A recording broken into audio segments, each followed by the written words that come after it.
माँ का दिल और ममता की कहानी।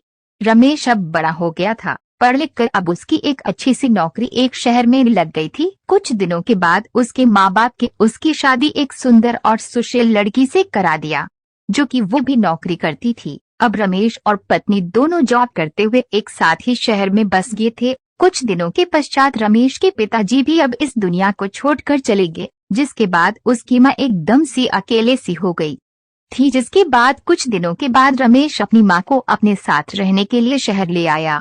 जिसके बाद शहर में आकर रमेश की माँ खुद को एकदम अकेले पाती थी। इस तरह उन्हें भी अच्छा नहीं लगता था, लेकिन एक माँ अपने बेटे की हमेशा खुशी ही चाहती है। सो धीरे धीरे वे शहर में रहना भी सीख गई थी। लेकिन रमेश और उसकी पत्नी हमेशा अपनी माँ को समझाते रहते थे कि ऐसा मत करो, ये मत करो। मतलब कि वे अपने आगे माँ को गांव की एक तरह से गवार ही समझते थे। लेकिन माँ की दिल तो हमेशा से अपने बच्चों के लिए बड़ा ही होता है। सो वे सभी बातें चुपचाप सुनकर हमेशा मिलाकर रह जाती थी।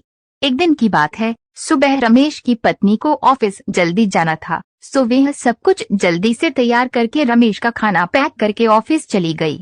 फिर इसके बाद रमेश भी जल्दी जल्दी तैयार होकर ऑफिस निकल गया था। फिर कुछ समय बाद रमेश की माँ ने देखा कि उसका बेटा तो खाने का लंच बॉक्स तो घर पर ही भूल गया है। तो माँ ने बिना देर करते हुए फटाफट ऑफिस पहुंच गई और पास में एक कुर्सी पर बैठ गई, क्योंकि कंपनी में बाहर के व्यक्तियों को अंदर जाने के लिए मना था। सो फिर बेटे को दिक्कत न हो इसलिए फोन न करके मैसेज किया। लेकिन रमेश अपने काम में बिजी था, सो माँ के मैसेज पर ज्यादा ध्यान ना दिया। लेकिन उसकी माँ बाहर कब से उसका इंतजार कर रही थी। इस तरह कई घंटे बीत गया और इस बीच कई मैसेज भी किया, लेकिन रमेश का कोई उत्तर नहीं आ रहा था। इस तरह रमेश की माँ को चिंता होने लगी थी। लेकिन रमेश अपनी माँ के कई मैसेज आने के बाद वे अंदर ही अंदर खूब गुस्सा होने लगा था। आज तो उसने तय कर लिया था कि आज घर जाकर माँ को खूब अच्छे तरह से समझा देगा कि ये उसका गांव नहीं है, जो कुछ भी मनमानी करती रहेगी। और इस तरह शाम हो गया। अब रमेश घर जाने के लिए कंपनी के बाहर निकला तो देखा तो उसकी माँ तो यही खड़ी है, जिसे देखकर उसका गुस्सा अब सातवें आसमान पर था और बिना कुछ पूछे ही अपनी माँ को डांट फटकारने लगा कि पहले तब घर में खाली बैठे बैठे मैसेज से परेशान करती रहती है और अब तो उसके कंपनी में भी आ गई है। आखिर उनका यह गांव नहीं है जो मनमानी करती रहेगी। यह सुनकर रमेश की माँ ने खाने का टिफिन रमेश की ओर आगे बढ़ा दिया, जिसे देखकर रमेश को अब समझते हुए देर न लगी कि वह अपना खाना भूल गया था, जिसे माँ ने उसे देने के लिए यहाँ आई थी। इसके बाद रमेश की माँ बोली, बेटा भले ही तुम बड़े हो गए हो, बड़े शहर में रहने लगे हो, भले ही अच्छे बुरे की ज्यादा समझ आ गई हो, लेकिन मेरे लिए आज भी मेरे कलेजे का टुकड़ा ही हो, जिसे मैंने बचपन से लेकर आज तक पालते हुए आ रही हो। रमेश को अब आंखें खुल चुकी थी कि आखिर उसकी माँ उसकी परवाह करते हुए खाना लेकर आई थी, जिसे वह बिना सोचे समझे अपनी माँ को ही डांटे जा रहा था। अब वह अपने किए हुए पर बहुत पछतावा हो रहा था, जिसे देखकर माँ ने उसे एक बार फिर से अपने गले लगा लिया।